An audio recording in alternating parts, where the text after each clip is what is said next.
कि 11 जुलाई का जो आंदोलन है वो सिर्फ फिरका परस्तों को मुंह तोड़ जवाब देना नहीं है। जो लोगों ने एमएचजी कॉलेज में धींगा मस्ती की है, कानून को अपने हाथों में लिया है, उन लोगों पर कानून का कलम चलनी चाहिए।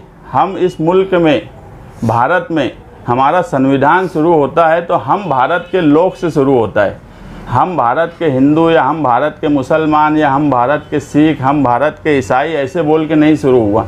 जब कानून और संविधान ही हमारा, हम भारत के लोग हैं, तो कानून रहना भी बराबर चाहिए सबके लिए। किस हमारे वक्त में यानी कलम में स्याही होती है मगर दूसरों के वक्त में नहीं होती। उन लोगों पर गुनाह दाखिल होना चाहिए, इसलिए हम वो आंदोलन करेंगे।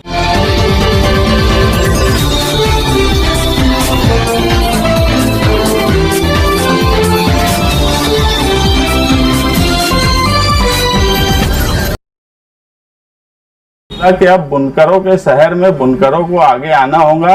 ये गांधी का चरखा सिर्फ गांधी के चरखे का सिंबॉलिक नहीं है, ये बुनकरों का भी अपना एक दबदबा जो इस शहर का था उसको भी वापस लाने के लिए ये चरखे का इस्तेमाल होगा। बाकी कौन नहीं बोल रहा है, ये पूरा शहर देख रहा है, आप लोग भी देख रहे हो। मुझे कुछ बोलने की ज़रूरत है ऐसा नहीं है, मैं भी ज़मीन पे काम करता हूँ। हमें भी दिख रहा है कि आज ज़मीनी सतह पे क्या हालात हैं, लोग क्या सोच रहे हैं। लोगों को अब ये लगने लगा है कि हम कहीं ना कहीं फंस गए हैं, हम परेशान हैं, हमारे ऊपर इतना जुल्म हो रहा है, बार बार हमारे ऊपर फिरका परस्त लोग जुल्म कर रहे हैं और कौन बोल रहा है और कौन नहीं बोल रहा है ये अब पूरा शहर देख रहा है। मालेगांव शहर में कुछ महीनों से मुसलसल ये देखा जा रहा है कि आउटर के मंत्री दादा भूसे और उनके लड़के मालेगांव शहर में जातिवाद फैलाकर लॉ एंड ऑर्डर की सूरत हाल ख़राब करने की तरफ जा रहे हैं और ये मुसलसल हो रहा है। हमने पीछे देखा गढ़ का मामला हो या फिर लॉ एंड ऑर्डर अपने हाथ में लेते हुए किसी जानवर की गाड़ी को रोकना हो या फिर एमएचजी कॉलेज, ऐसी कॉलेज करमवीर भाऊ साहेब हीरे की जहां सब धर्म के लोग तालीम हासिल करते हो, उस कॉलेज को बदनाम करना और वहां से जातिवाद इस तरह का फैलाया जाए कि एक धर्म के लोगों के खिलाफ गुस्सा हो, इस तरह का माहौल दादा भूसे और उनके लड़के मालेगांव शहर में मुसलसल कर रहे हैं। और उसी की एक कड़ी 2 जुलाई को हिंदू जन आक्रोश मोर्चा बोलकर राम सेतु से जो मोर्चा निकाला जा रहा है, हमने आज ही तहसीलदार को, एडिशनल एसपी को, डीवाईएसपी को, छावनी के पुलिस स्टेशन के पीआई को, इनको एक लेटर दिया कि ऐसे टाइटल जो टाइटल से ही झलके के शहर के हालात खराब किए जा सकते हैं, ऐसे मोर्चे को परमिशन ना दी जाए और अगर दी गई है तो उसको रद्द किया जाए। उनको लेटर दिया। पुलिस डिपार्टमेंट भी दोहरा रुख अपनाने लगी है इस शहर में। एमएचजी कॉलेज का वाकया हुआ, हमने उस वक्त भी जिला एसपी साहब से मिला, उसके बाद एडिशनल साहब और डीवाईएसपी साहब से भी हमारी मीटिंग हुई। हमने वहाँ भी लेटर दिया कि जो लोगों ने कानून को अपने हाथ में लिया है उन लोगों पर सख्त से सख्त कार्रवाई हो। वहाँ पर घुसकर एक बैनर उठाना, बैनर को पैरों तले कुचलना और जातिवाद के नारे लगाना, इस तरह की हरकत होने के बाद भी उनके ऊपर कोई कार्रवाई नहीं की गई।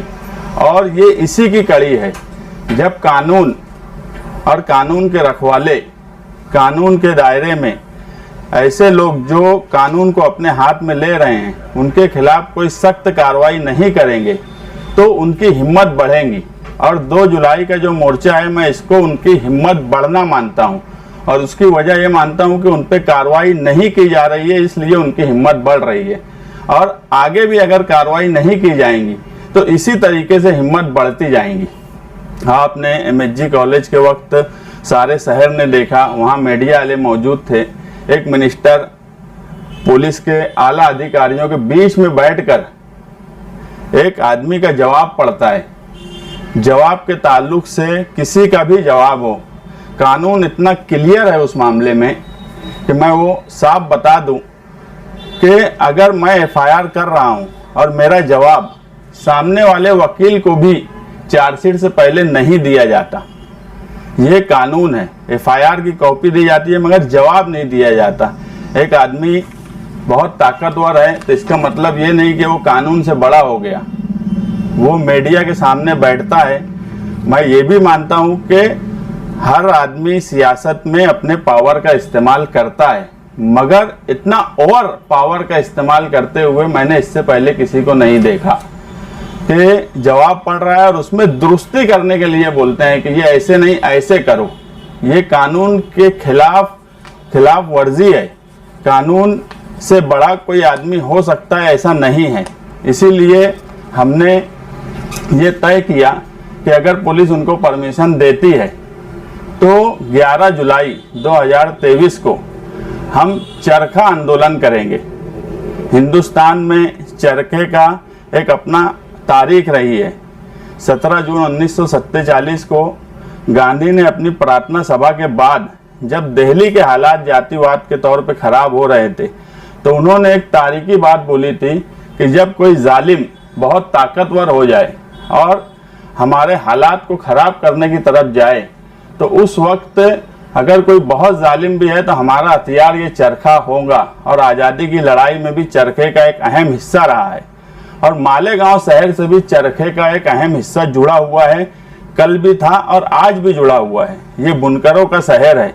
अब मैं ऐसा मानने लगा हूँ कि बुनकर लीडरशिप और बुनकर का शहर, इनको आगे आने की ज़रूरत है। इस शहर का दबदबा मुसलसल कम से कम होता जा रहा है। अब ऐसा हो गया है ख़त्म होने की तरफ आ गया है। ऐसे वक्त में बुनकरों को सामने आना चाहिए।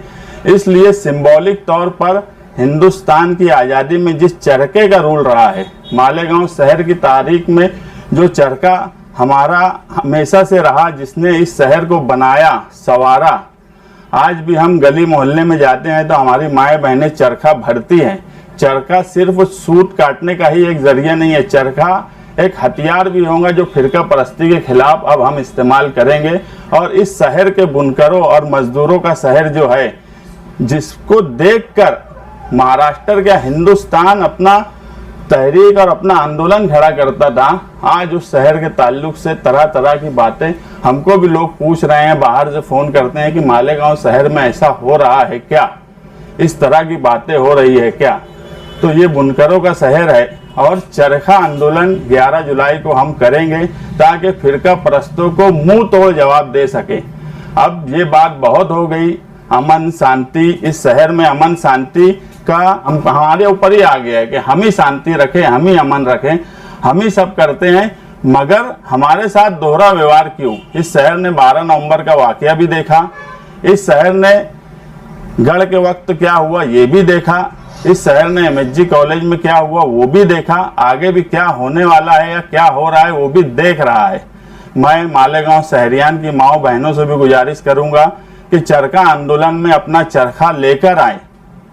वो आंदोलन जो है, जो चरखा होगा, यही हमारी तारीख मालेगांव शहर की रही है। और ये जो तांबा काटा है, जो सूत है, ये कोई एक धर्म का नहीं है, ये मालेगांव शहर में दोनों धर्म के लोगों ने इस धागे को बनाया है।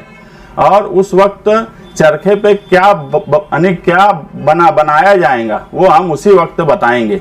लेकिन मैं मालेगांव शहर की आवाम से, शहरियान से और ख़ास तौर से माओ बहनों से गुजारिश करूंगा कि वो चरखा लेकर आएँ और फिरका परस्ती का मुंह तोड़ जवाब दें। फिरका परस्ती के खिलाफ कोई कुछ बोल रहा है तो ये बुरी बात नहीं है, मगर उसूल और विचारधारा एक लाइन में होती है, ये वक्त के साथ बदलती नहीं। हम पिछले 5 साल से बोल रहे हैं कि तुम जिनको ताकत कारपोरेशन से पहुंचा रहे हो, हमने हमेशा बोला कि इस शहर में सिर्फ यही फिरका परस्ती नहीं है जो आज हो रही है। फिरका परस्ती ने अपना चेहरा बदला, हमें डेवलपमेंट के नाम पे भी हमारे साथ फिरका परस्ती की गई। दावाड़ी के पानी के सवाल पे भी हमने यही बात बोला, मगर जब तुम्हारा मतलब रहा तुमने उनके साथ इक़्तिदार किया। जब वक्त बदला 100 करोड़ के कामकाज में भी यही मामला आया। उस वक्त 2001 से जिस आदमी की बुनियाद ही फिरका परस्ती से शुरू हो, जिसकी सियासत ही फिरका परस्ती से शुरू हुई हो, उस आदमी को इस शहर के लोगों ने ताकत दी है और आज भी ताकत दे रहे हैं।